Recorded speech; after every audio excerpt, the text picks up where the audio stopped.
나는 가난한 탁발승이요. 내가 가진 거라고는 물레와 교도소에서 쓰던 밥그릇과 염소 젖 한 깡통, 허름한 담요 6장, 수건 그리고 대단치도 않은 평판, 이것뿐이요. 마하트마 간디가 1931년 9월 런던에서 열린 제2차 원탁회의에 참석하기 위해 가던 도중 마르세유 세관원에게 소지품을 펼쳐 보이면서 한 말이다. 크리팔라니가 엮은 간디어록을 읽다가 이 구절을 보고 나는 몹시 부끄러웠다. 내가 가진 것이 너무 많다고 생각되었기 때문이다. 적어도 지금의 내 분수로는 그렇다.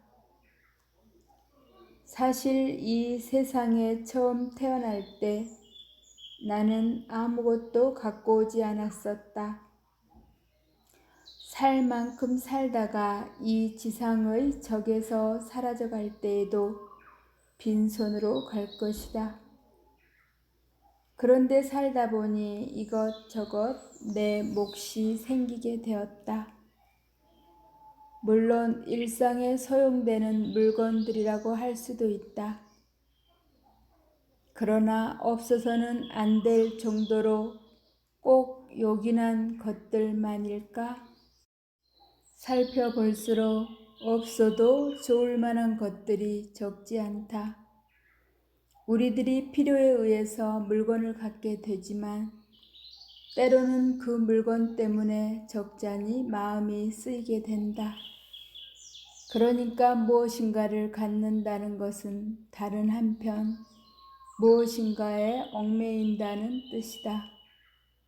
필요에 따라 가졌던 것이 도리어 우리를 부자유하게 얽어맨다고 할 때 주객이 전도되어 우리는 가짐을 당하게 된다. 그러므로 많이 갖고 있다는 것은 흔히 자랑거리로 되어 있지만 그만큼 많이 얽혀 있다는 측면도 동시에 지니고 있다. 나는 지난해 여름까지 난초 2분을 정성스레 정말 정성을 다해 길렀었다.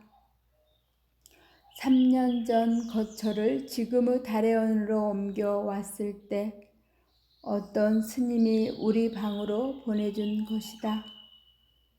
혼자 사는 거처라 살아있는 생물이라고는 나하고 그 애들 뿐이었다.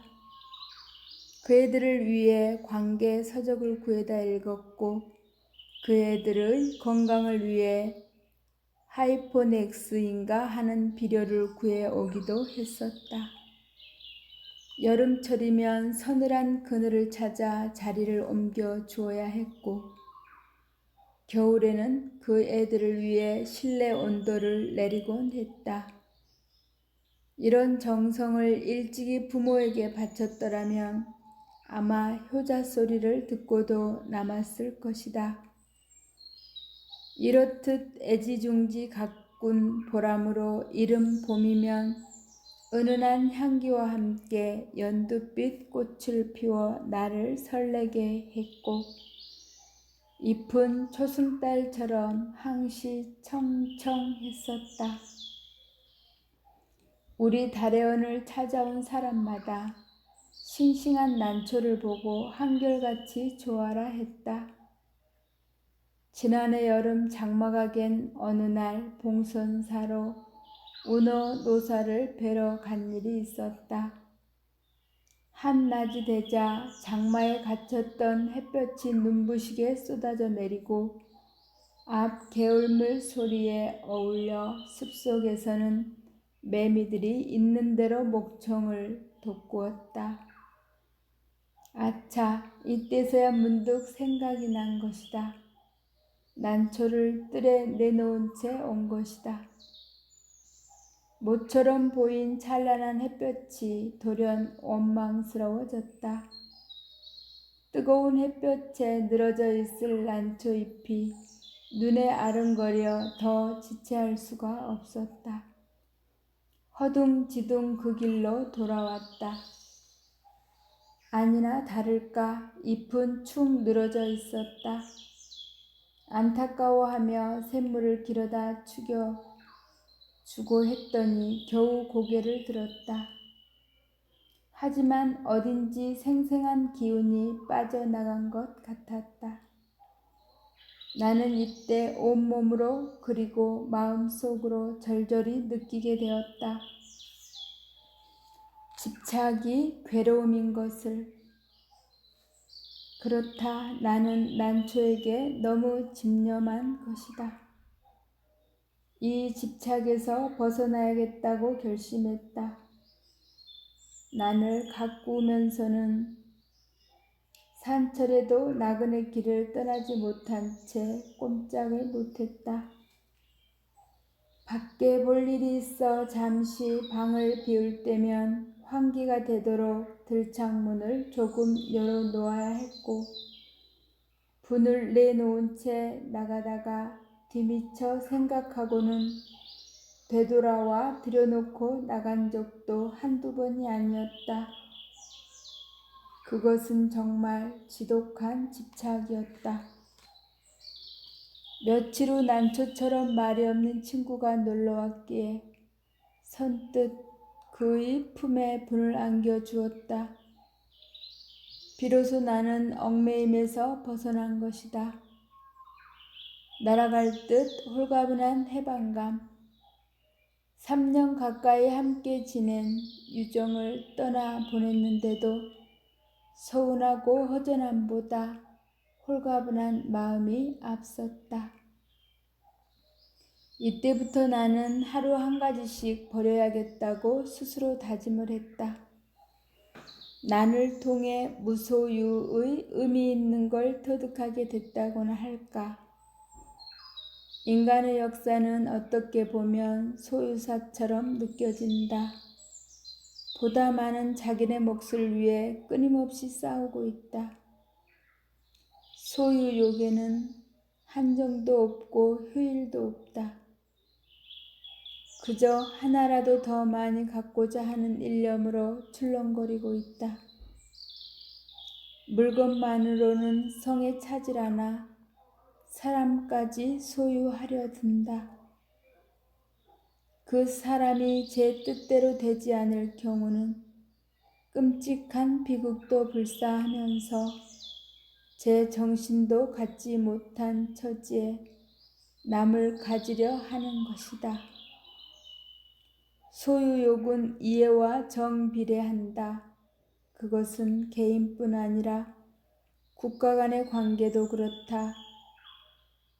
어제의 맹방들이 오늘에는 맞서게 되는가 하면 서로 으르렁대던 나라끼리 친선 사절을 교환하는 사례를 우리는 얼마든지 보고 있다. 그것은 오로지 소유에 바탕을 둔 이해관계 때문이다. 만약 인간의 역사가 소유사에서 무소유사로 그 방향을 바꾼다면 어떻게 될까? 아마 싸우는 일은 거의 없을 것이다. 주지 못해 싸운다는 말은 듣지 못했다. 간디는 또 이런 말도 하고 있다. 내게는 소유가 범죄처럼 생각된다.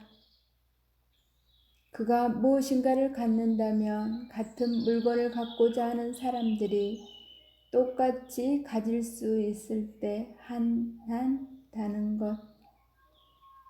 그러나 그것은 거의 불가능한 일이므로 자기 소유에 대해서 범죄처럼 자책하지 않을 수 없다는 것이다. 우리들의 소유관념이 때로는 우리들의 눈을 멀게 한다. 그래서 자기의 분수까지도 돌볼 새 없이 들뜬다. 그러나 우리는 언젠가 한 번은 빈손으로 돌아갈 것이다. 내 이 육신마저 버리고 호롤이 떠나갈 것이다. 하고 많은 물량일지라도 우리를 어떻게 하지 못할 것이다. 크게 버리는 사람만이 크게 얻을 수 있다는 말이 있다. 물건으로 인해 마음을 상하고 있는 사람들에게는 한 번쯤 생각해 볼 말씀이다. 아무것도 갖지 않을 때 비로소 온 세상을 갖게 된다는 것은 무소유의 또 다른 의미이다. 1971년 법정 스님.